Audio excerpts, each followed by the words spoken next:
Okay, 358. Sulit na sulit, Motowhoop. Okay, maraming salamat Shopee. Wala nang gunting-gunting. Todo na to. Okay, in-order natin ay Motowhoop na clamp type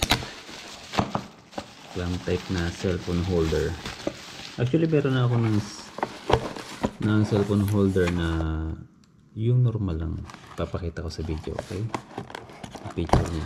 Pero ito, may nakita kasi ako sa video sa Facebook na nadukutan ng cellphone. Hinila lang at trinay ko sa aking clamp type din. Actually ano ba yan? Basta yung ipit lang na cellphone holder. Nabubunot nga.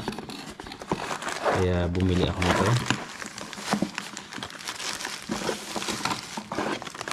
Ito yung binili ko. At nakikita ko naman na mas effective siya kaysa dun sa dati ko. Yan, Motowhoop. Okay, hinihila lang siya.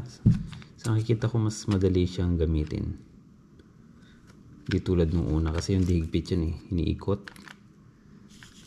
Ito naman, salpak mo lang, ipit na agad siya. Hindi basta-basta mahuhulog kahit hindi mo pa hinihigpitan maigi yung ilalim. Tsaka wala naman palang higpitan talaga. Isang base mo lang pala ito higpitan. Tapos fix na. Ito na lang, taas na lang yung umaangat.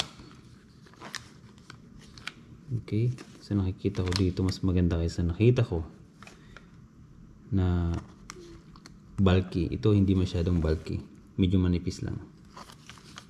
Ito tingin ko tamang-tama. Kompleto na rin. Meron na rin siya ng yun, yung parang holder nya. Okay, sana tumagal. Okay, nabili ko lang pa ito ng 358. Naka free shipping pa ako. Kaya talagang 358 lang ang binayaran ko. Uy, meron na rin pala siya ng ng pang lock. Tsaka range, ang tawag ba dito? Range.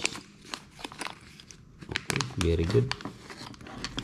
Kahit pa paano naman sulit naman para sa akin lang. Sulit yung aking 358 pesos. Okay, 358. Sulit na sulit, Motowhoop.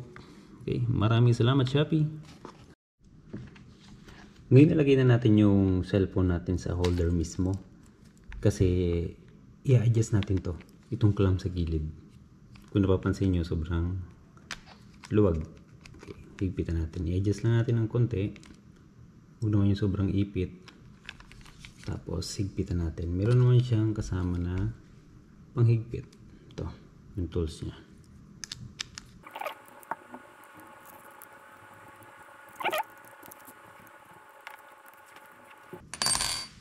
Okay. Yung pagkahigpit natin, hindi siya masyadong nakadikit sa cellphone. May space siya. Okay.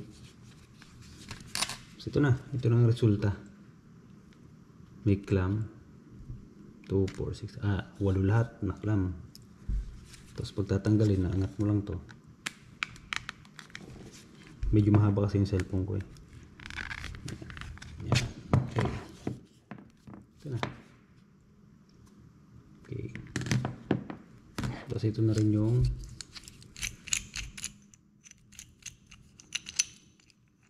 pang connect niya.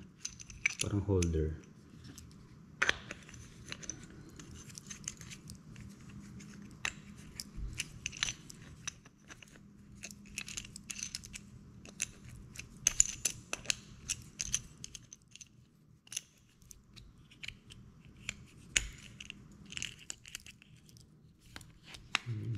Bahala ka na kung paano mo ilalagay.